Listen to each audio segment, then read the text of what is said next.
The Prelude.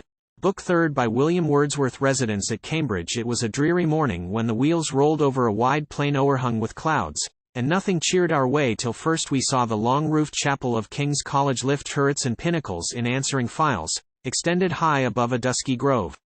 Advancing, we espied upon the road a student clothed in gown and tasselled cap, striding along as if o'ertasked by time, or covetous of exercise and air. He passed, nor was I master of my eyes till he was left an arrow's flight behind.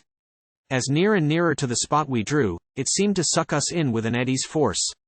Onward we drove beneath the castle, caught, while crossing Magdalene Bridge, a glimpse of Cam, and at the Hoop. Alighted, famous inn, my spirit was up, my thoughts were full of hope. Some friends I had, acquaintances who there seemed friends, poor simple schoolboys, now hung round with honor and importance. In a world of welcome faces up and down I roved. Questions, directions, warnings and advice flowed in upon me, from all sides. Fresh day of pride and pleasure. To myself I seemed a man of business and expense, and went from shop to shop about my own affairs, to tutor or to tailor, as befell, from street to street with loose and careless mind. I was the dreamer, they the dream. I roamed delighted through the motley spectacle. Gowns grave, or gaudy, doctors, students, streets, courts, cloisters, flocks of churches, gateways, towers. Migration strange for a stripling of the hills, a northern villager. As if the change had waited on some fairy's wand, at once behold me rich in moneys, and attired in splendid garb, with hose of silk, and hair powdered like rimy trees, when frost is keen.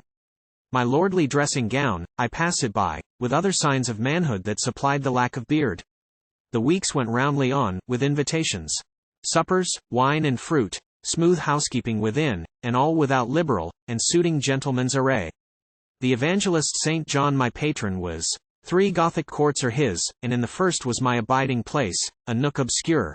Right underneath, the college kitchens made a humming sound, less tunable than bees, but hardly less industrious, with shrill notes of sharp command and scolding intermixed. Near me hung Trinity's loquacious clock, who never let the quarters, night or day, slip by him unproclaimed, and told the hours twice over with a male and female voice. Her pealing organ was my neighbor too, and from my pillow, looking forth by light of moon or favoring stars, I could behold the ante-chapel where the statue stood of Newton with his prism and silent face, the marble index of a mind forever voyaging through strange seas of thought, alone. Of college labors, of the lecturer's room all studded round, as thick as chairs could stand, with loyal students, faithful to their books, half and half idlers, hardy recusants, and honest dunces, of important days, examinations, when the man was weighed as in a balance, of excessive hopes, tremblings withal and commendable fears, small jealousies, and triumphs good or bad, let others that know more speak as they know. Such glory was but little sought by me, and little won. Yet from the first crude days of settling time in this untried abode, I was disturbed at times by prudent thoughts, wishing to hope without a hope, some fears about my future worldly maintenance, and, more than all, a strangeness in the mind, a feeling that I was not for that hour, nor for that place. But wherefore be cast down? For, not to speak of reason and her pure reflective acts to fix the moral law deep in the conscience, nor of Christian hope, bowing her head before her sister faith as one far mightier, hither I had come, bear witness truth, endowed with holy powers and faculties, whether to work or feel. Oft when the dazzling show no longer new had ceased to dazzle, ofttimes did I quit my comrades, leave the crowd, buildings and groves, and as I paced alone the level fields far from those lovely sights and sounds sublime with which I had been conversant, the mind drooped not, but there into herself. Returning, with prompt rebound seemed fresh as heretofore. At least I more distinctly recognized her native instincts. Let me dare to speak a higher language, say that now I felt what independent solaces were mine, to mitigate the injurious sway of place or circumstance, how far soever changed in youth, or to be changed in after years. As if awakened, summoned, roused, constrained, I looked for universal things, perused the common countenance of earth and sky, earth, nowhere unembellished by some trace of that first paradise whence man was driven, and sky, whose beauty and bounty are expressed by the proud name she bears, the name of heaven. I called on both to teach me what they might, or, turning the mind in upon herself, poured, watched, expected, listened, spread my thoughts and spread them with a wider creeping felt incumbencies more awful, visitings of the upholder of the tranquil soul, that tolerates the indignities of time, and, from the center of eternity all finite motions overruling, lives in glory immutable. But peace. Enough here to record that I was mounting now to such community with highest truth. A track pursuing, not untrod before, from strict analogies by thought supplied our consciousnesses not to be subdued. To every natural form, rock, fruits, or flower, even the loose stones that cover the highway, I gave a moral life. I saw them feel, or linked them to some feeling. The great mass lay bedded in a quickening soul, and all that I beheld respired with inward meaning. Add that whate'er of terror or of love or beauty, nature's daily face put on from transitory passion, unto this I was as sensitive as waters are to the sky's influence in a kindred mood of passion, was obedient as a lute that waits upon the touches of the wind. Unknown, unthought of, yet I was most rich, I had a world about me, 'twas my own. I made it, for it only lived to me, and to the God who sees into the heart. Such sympathies, though rarely, were betrayed by outward gestures and by visible looks. Some called it madness, so indeed it was, if childlike fruitfulness in passing joy, if steady moods of thoughtfulness matured to inspiration, sort with such a name, if prophecy be madness, if things viewed by poets in old time, and higher up by the first men, earth's first inhabitants, may in these tutored days no more be seen with undisordered sight. But leaving this, it was no madness, for the bodily eye amid my strongest workings evermore was searching out the lines of difference as they lie hid in all external forms, near or remote, minute or vast. An eye which, from a tree, a stone, a withered leaf, to the broad ocean and the azure heavens spangled with kindred multitudes of stars, could find no surface where its power might sleep, which spake perpetual logic to my soul, and by an unrelenting agency did bind my feelings even as in a chain. And here, O friend, have I retraced my life up to an eminence, and told a tale of matters which not falsely may be called the glory of my youth. Of genius, power, creation and divinity itself I have been speaking, for my theme has been what passed within me. Not of outward things done visibly for other minds, words, signs, symbols or actions, but of my own heart have I been speaking, and my youthful mind. O heavens, how awful is the might of souls, and what they do within themselves while yet the yoke of earth is new to them, the world nothing but a wild field where they were sown. This is, in truth, heroic argument, this genuine prowess, which I wish to touch with hand however weak, but in the main it lies far hidden from the reach of words. Points have we all of us within our souls where all stand single. This I feel, and make breathings for incommunicable powers, but is not each a memory to himself, and, therefore, now that we must quit this theme, I am not heartless, for there's not a man that lives who hath not known his God like ours, and feels not what an empire we inherit as natural beings in the strength of nature. No more, for now into a populous plain we must descend. A traveler I am, whose tale is only of himself, even so be it, if the pure of heart be prompt to follow, and if thou, my honored friend, who in these thoughts art ever at my side, support, as heretofore, my fainting steps. It hath been told, that when the first delight that flashed upon me from this novel show had failed, the mind returned into herself. Yet true it is, that I had made a change in climate, and my nature's outward coat changed also. Slowly and insensibly, full oft the quiet and exalted thoughts of loneliness gave way to empty noise and superficial pastimes, now and then forced labor, and more frequently forced hopes, and, worst of all, a treasonable growth of indecisive judgments, that impaired and shook the mind's simplicity. And yet this was a gladsome time. Could I behold, who, less insensible than sodden clay in a sea river's bed at ebb of tide, could have beheld, with undelighted heart, so many happy youths, so wide and fair a congregation in its budding time of health, and hope, and beauty, all at once so many divers samples from the growth of life's sweet season, could have seen unmoved that miscellaneous garland of wild flowers decking the matron temples of a place so famous through the world? To me, at least, it was a goodly prospect, for, in sooth, though I had learnt betimes to stand unpropped, and independent musings pleased me so that spells seemed on me when I was alone, yet could I only cleave to solitude in lonely places. If a throng was near, that way I leaned by nature, for my heart was social, and loved idleness and joy, not seeking those who might participate my deeper pleasures. Nay, I had not once, though not unused to mutter lonesome songs, even with myself divided such delight, or looked that way for aught that might be clothed in human language, easily I passed from the remembrances of better things, and slipped into the ordinary works of careless youth, unburthened, unalarmed. Caverns there were within my mind which sun could never penetrate, yet did there not want store of leafy arbors, where the light might enter in at will. Companionships, friendships, acquaintances, were welcome all. We sauntered, played, or rioted.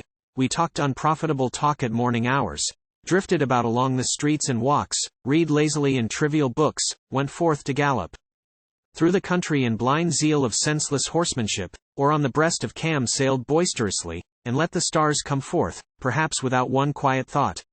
Such was the tenor of the second act in this new life. Imagination slept, and yet not utterly.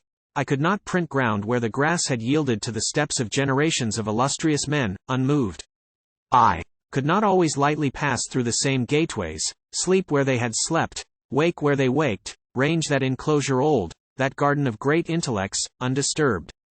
Place also by the side of this dark sense of noble feeling, that those spiritual men, even the great Newton's own ethereal self, seemed humbled in these precincts thence to be the more endeared. There are several memories here, even like their persons in their portraits clothed with the accustomed garb of daily life, put on a lowly and a touching grace of more distinct humanity, that left all genuine admiration unimpaired. Beside the pleasant mill of Trompington I laughed with Chaucer in the hawthorn shade, heard him, while birds were warbling, tell his tales of amorous passion.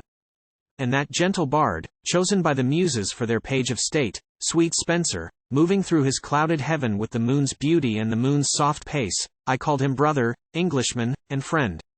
Yea, our blind poet, who in his later day, stood almost single, uttering odious truth, darkness before, and danger's voice behind, soul awful, if the earth has ever lodged an awful soul, I seemed to see him here familiarly, and in his scholar's dress bounding before me, yet a stripling youth, a boy, no better, with his rosy cheeks angelical, keen eye, courageous look, and conscious step of purity and pride. Among the band of my compeers was one whom chance had stationed in the very room honored by Milton's name. O temperate bard, be it confessed that, for the first time, seated within thy innocent lodge and oratory, one of a festive circle, I poured out libations, to thy memory drank, till pride and gratitude grew dizzy in a brain never excited by the fumes of wine before that hour, or since. Then, forth I ran from the assembly, through a length of streets, ran, ostrich-like, to reach our chapel door in not a desperate or opprobrious time, albeit long after the importunate bell had stopped, with wearisome Cassandra voice no longer haunting the dark winter night. Call back, O friend, a moment to thy mind, the place itself and fashion of the rites. With careless ostentation shouldering up my surplice, through the inferior throng I clove of the plain burghers, who in audience stood on the last skirts of their permitted ground, under the pealing organ. Empty thoughts, I am ashamed of them, and that great bard, and thou, O friend, who in thy ample mind hast placed me high above my best deserts, ye will forgive the weakness of that hour, in some of its unworthy vanities, brother to many more. In this mixed sort the months passed on, remissly, not given up to wilful alienation from the right, or walks of open scandal, but in vague and loose indifference, easy likings, aims of a low pitch, duty and zeal dismissed, yet nature, or a happy course of things not doing in their stead the needful work. The memory languidly revolved, the heart reposed in noontide rest, the inner pulse of contemplation almost failed to beat. Such life might not inaptly be compared to a floating island, an amphibious spot unsound, of spongy texture, yet withal not wanting a fair face of waterweeds and pleasant flowers. The thirst of living praise, fit reverence for the glorious dead, the sight of those long vistas, sacred catacombs, where mighty minds lie visibly entombed, have often stirred the heart of youth, and bred a fervent love of rigorous discipline. Alas, such high emotion touched not me. Look, was there none within these walls to shame my easy spirits, and discountenance their light composure, far less to instill a calm resolve of mind, firmly addressed to puissant efforts. Nor was this the blame of others but my own. I should, in truth, as far as doth concern my single self, misdeem most widely, lodging it elsewhere.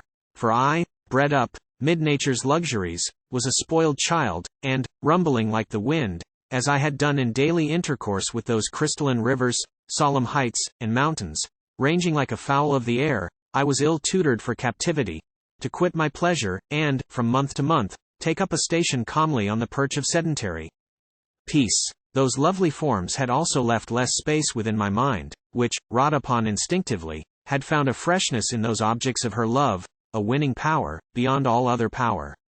Not that I slighted books, that were to lack all sense, but other passions in me ruled, passions more fervent, making me less prompt to endure study than was wise or well, or suited to those years. Yet I, though used in magisterial liberty to rove, culling such flowers of learning as might tempt a random choice, could shadow forth a place, if now I yield not to a flattering dream, whose studious aspect should have bent me down to instantaneous service, should at once have made me pay to science and to arts and written lore, acknowledged my liege lord, a homage frankly offered up, like that which I had paid to nature. Toil and pains in this recess, by thoughtful fancy built, should spread from heart to heart, and stately groves, majestic edifices, should not want a corresponding dignity within. The congregating temper that pervades our unripe years, not wasted, should be taught to minister to works of high attempt, works which the enthusiast would perform with love. Youth should be awed, religiously possessed with a conviction of the power that waits on knowledge, when sincerely sought and prized for its own sake, on glory and on praise if but by labor won, and fit to endure the passing day, should learn to put aside her trappings here, should strip them off abashed before antiquity and steadfast truth and strong book-mindedness, and over all a healthy sound simplicity should reign, a seemly plainness, name it what you will, republican or pious. If these thoughts are a gratuitous emblazonry that mocks the recreant age we live in, then be folly and false seeming free to effect whatever formal gate of discipline shall raise them highest in their own esteem, let them parade among the schools at will, but spare the house of God. Was ever known the witless shepherd who persists to drive a flock that thirsts not to a pool disliked? A weight must surely hang on days begun and ended with such mockery. Be wise, ye presidents and deans, and, till the spirit of ancient times revive, and youth be trained at home in pious service, to your bells give seasonable rest, for 'tis a sound hollow as ever vexed the tranquil air, and your officious doings bring disgrace on the plain steeples of our English church, whose worship, mid remotest village trees, suffers for this. Even science, too, at hand in daily sight of this irreverence, is smitten thence with an unnatural taint, loses her just authority, falls beneath collateral suspicion, else unknown. This truth escaped me not, and I confess, that having, mid my native hills given loose to a schoolboy's vision, I had raised a pile upon the basis of the coming time, that fell in ruins round me. Oh, what joy to see a sanctuary for our country's youth and formed with such a spirit as might be its own protection, a primeval grove, where, though the shades with cheerfulness were filled, nor indigent of songs warbled from crowds in under covers, yet the countenance of the whole place should bear a stamp of awe, a habitation sober and demure for ruminating creatures, a domain for quiet things to wander in, a haunt in which the heron should delight to feed by the shy rivers, and the pelican upon the cypress spire in lonely thought might sit and sun himself. Alas! Alas! In vain for such solemnity I looked. Mine eyes were crossed by butterflies, ears vexed by chattering popinjays. The inner heart seemed trivial, and the impresses without of a too gaudy region. Different sight those venerable doctors saw of old, when all who dwelt within these famous walls led in abstemiousness a studious life.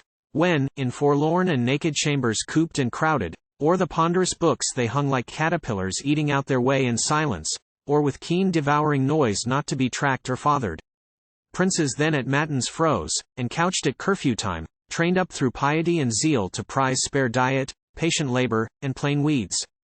O seat of arts, renowned throughout the world, far different service in those homely days the Muses' modest nurslings underwent from their first childhood, in that glorious time when learning, like a stranger come from far, sounding through Christian lands her trumpet, roused peasant and king. When boys and youths, the growth of ragged villages and crazy huts, forsook their homes, and, errant in the quest of patron, famous school or friendly nook, where, pensioned, they in shelter might sit down, from town to town and through wide scattered realms journeyed with ponderous folios in their hands, and often, starting from some covert place, saluted the chance comer on the road, crying, an obulus, a penny give to a poor scholar. When illustrious men, lovers of truth, by penury constrained, Bucer, Erasmus, or Melanchthon, read before the doors or windows of their cells by moonshine through mere lack of taper light. But peace to vain regrets. We see but darkly even when we look behind us, and best things are not so pure by nature that they needs must keep to all, as fondly all believe, their highest promise. If the mariner, when at reluctant distance he hath passed some tempting island, could but know the ills that must have fallen upon him had he brought his bark to land upon the wished for shore, good cause would oft be his to thank the surf whose white belt scared him thence, or wind that blew inexorably adverse. For myself I grieve not. Happy is the gowned youth, who only misses what I missed, who falls number lower than I fell. I did not love, judging not ill perhaps, the timid course of our scholastic studies, could have wished to see the river flow with ampler range and freer pace, but more, far more, I grieved to see displayed among an eager few, who in the field of contest persevered, passions unworthy of youth's generous heart and mounting spirit, pitiably repaid, when so disturbed. Whatever palms are won, from these I turned to travel with the shoal of more unthinking natures, easy minds and pillowy, yet not wanting love that makes the day pass lightly on, when foresight sleeps, and wisdom and the pledges interchanged with our own inner being are forgot. Yet was this deep vacation not given up to utter waste. Hitherto I had stood in my own mind remote from social life, at least from what we commonly so name. Like a lone shepherd on a promontory who lacking occupation looks far forth into the boundless sea, and rather makes than finds what he beholds. And sure it is, that this first transit from the smooth delights and wild outlandish walks of simple youth to something that resembles an approach towards human business, to a privileged world within a world, a midway residence with all its intervenient imagery, did better suit my visionary mind, far better, than to have been bolted forth, thrust out abruptly into fortune's way among the conflicts of substantial life, by a more just gradation did lead on to higher things, more naturally matured, for permanent possession, better fruits, whether of truth or virtue, to ensue. In serious mood, but oftener, I confess, with playful zest of fancy, did we note, how could we less, the manners and the ways of those who lived distinguished by the badge of good or ill report, or those with whom by frame of academic discipline we were perforce connected, men whose sway and known authority of office served to set our minds on edge, and did no more, nor wanted we rich pastime of this kind, found everywhere, but chiefly in the ring of the grave elders, men unscoured, grotesque in character, tricked out like aged trees which through the lapse of their infirmity give ready place to any random seed that chooses to be reared upon their trunks. Here on my view, confronting vividly those shepherd swains whom I had lately left appeared a different aspect of old age. How different! Yet both distinctly marked, objects embossed to catch the general eye, or portraitures for special use designed, as some might seem, so aptly do they serve to illustrate nature's book of rudiments, that book upheld as with maternal care when she would enter on her tender scheme of teaching comprehension with delight, and mingling playful with pathetic thoughts. The surfaces of artificial life and manners finely wrought, the delicate race of colors, lurking, gleaming up and down through that state arras woven with silk and gold, this wily interchange of snaky hues, willingly or unwillingly revealed, I neither knew nor cared for, and as such were wanting here, I took what might be found of less elaborate fabric. At this day I smile, in many a mountain solitude conjuring up scenes as obsolete in freaks of character, in points of wit as broad, as aught by wooden images performed for entertainment of the gaping crowd at wake or fair. And oftentimes do flit remembrances before me of old men, old humorists, who have been long in their graves, and having almost in my mind put off their human names, have into phantoms passed of texture midway between life and books. I play the loiterer.